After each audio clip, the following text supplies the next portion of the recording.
Assalamualaikum warahmatullahi wabarakatuh. Salam, Om Swastiastu, Namo Buddhaya, salam kebajikan, salam dan bahagia. Perkenalkan, saya Titi Sari Kusuma Jati, CGP Angkatan 7 Kabupaten Serang, Provinsi Banten. Kali ini saya akan memaparkan kesimpulan dan refleksi saya setelah saya mempelajari pemikiran Ki Hajar Dewantara tentang pendidikan. Ki Hajar Dewantara adalah sosok inspiratif bagi saya. Pada awalnya, saya mengajar selalu memaksakan anak untuk memahami materi yang saya ajarkan. Saya selalu menyamaratakan anak didik dan mengabaikan perbedaan kemampuan mereka. Namun, setelah mempelajari beberapa pemikiran Ki Hajar Dewantara, saya lebih paham bagaimana saya menempatkan diri saya sebagai pendidik yang berhamba pada murid. Saya memahami bahwa anak berbeda sesuai dengan kodratnya masing-masing. Anak memiliki keunikan sendiri-sendiri. Biarkan mereka bergerak sesuai dengan kodratnya. Tugas kita sebagai pendidik adalah menuntun untuk tetap terpusat pada nilai-nilai kemanusiaan.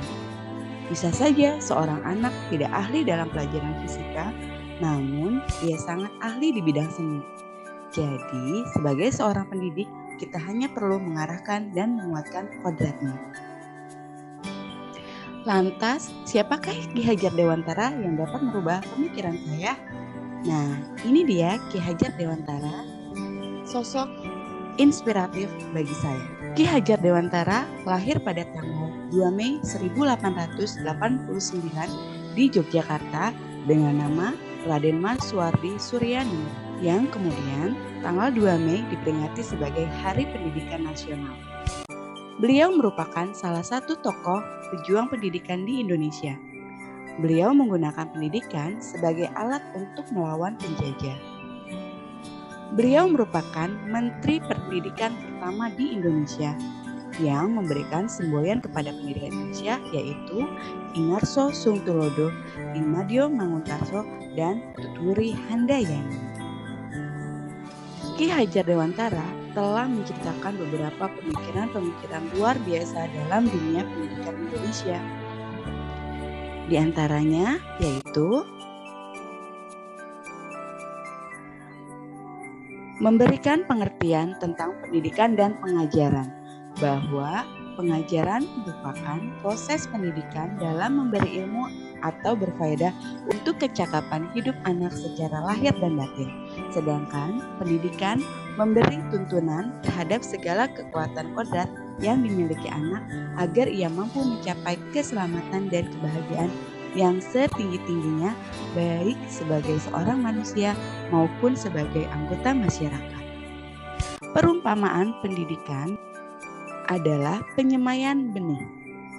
Jadi Ki Hajar Dewantara mencontohkan, jika ada seorang petani padi, sudah pasti harus menggarap padinya sesuai dengan cara menanam padi, agar menjadi padi yang berkualitas, bukan malah menanam padi menggunakan cara menanam jagung. Hal ini dimaksudkan bahwa anak sudah memiliki kodratnya sendiri, tinggal kita sebagai pendidik untuk menuntun dengan cara yang benar sesuai dengan kodratnya, menguatkan kodratnya, mengarahkannya, dan membawanya untuk mencapai tujuan pendidikan.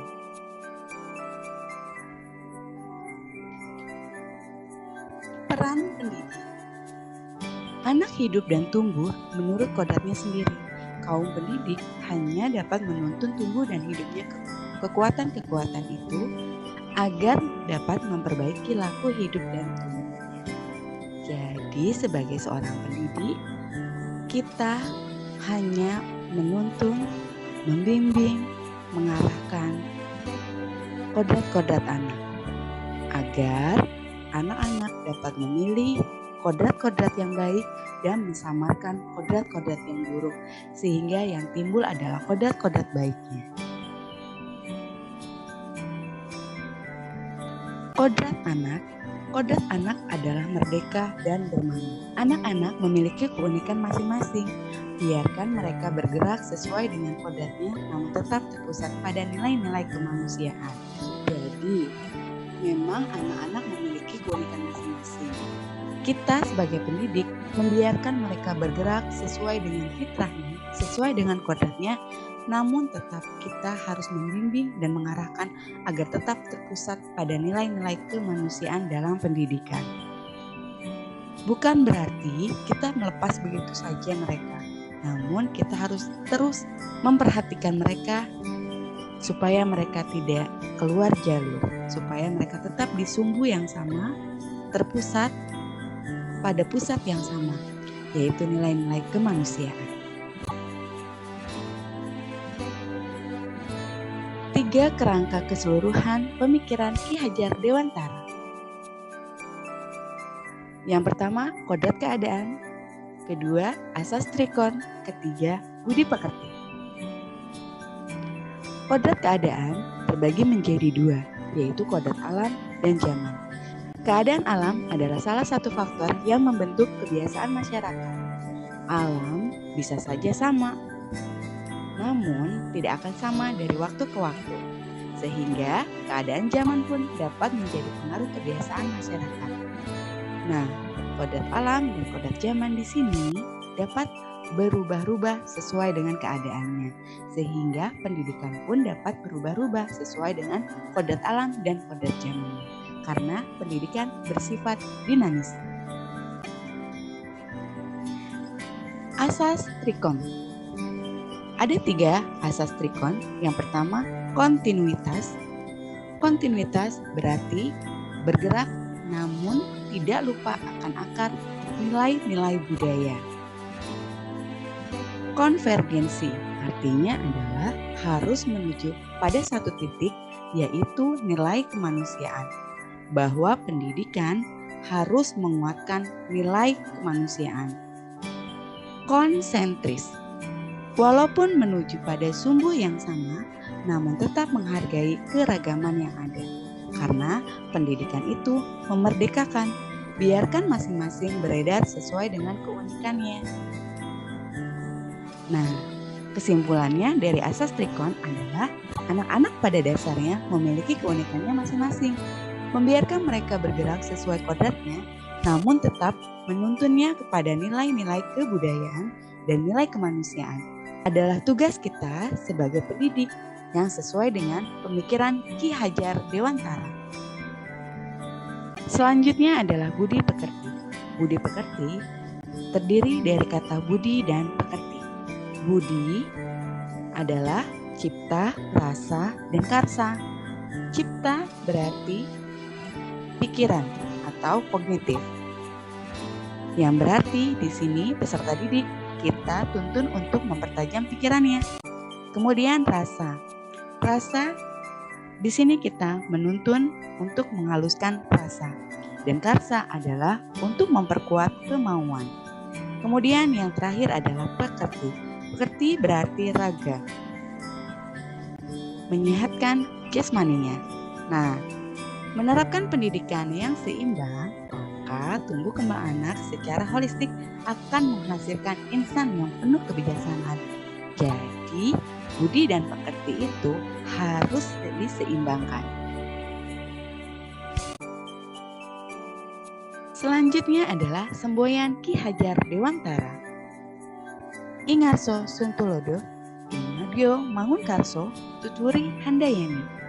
Yang berarti bahwa Ingarso Suntulodo kita memberikan suri tauladan di depan siswa. Kita harus memberikan contoh suri tauladan yang dapat mencontoh hal-hal yang baik yang sudah kita berikan. Selanjutnya adalah Imadyo Mangunkarso, yang berarti pada saat di tengah kita memberikan semangat. Pada saat kita melaksanakan pembelajaran, kita harus terus menyemangati anak-anak. Karena pada dasarnya kita adalah penuntun, pengarah. Nah, jadi pada saat prosesnya, kita jangan lupa untuk selalu memberikan semangat agar anak-anak dapat mencapai tujuan pendidikan. Terakhir adalah tuturi handayani. Tuturi handayani berarti memberikan dorongan dan motivasi. Tidak lupa kita sebagai pendidik terus memberikan motivasi agar anak dapat maju untuk mencapai tujuan pendidikan. Pencerminan pemikiran Ki Hajar Dewantara. Pemikiran Ki Hajar Dewantara di dunia pendidikan adalah pedoman seorang pendidik. Berikut kegiatan pembelajaran yang mencerminkan pemikiran Ki Hajar Dewantara, yang tentunya sudah ada beberapa yang saya terapkan dan yang terus akan saya lanjutkan, dan tentunya saya juga akan terus berinovasi untuk menerapkan pemikiran Ki Hajar Dewantara. Nah, ini dia contoh dari beberapa kegiatan pembelajaran yang mencerminkan pemikiran Ki Hajar Dewantara. Gambar pertama adalah anak-anak sedang belajar menggunakan handphone dan laptop. Di sini mereka mempelajari tentang lab virtual menggunakan handphone ataupun laptop. Jadi anak-anak tidak bosan dalam melakukan proses pembelajaran. Mereka bisa menggunakan gadgetnya sebagai alat bantu mereka untuk memperoleh tujuan pembelajaran. Yang kedua adalah games. Nah, games ini adalah games estafet, di mana dilaksanakan secara kelompok.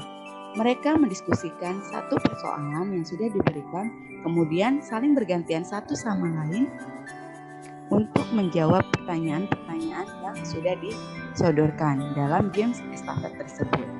Yang ketiga adalah bimbingan wali kelas berupa coaching terhadap siswa.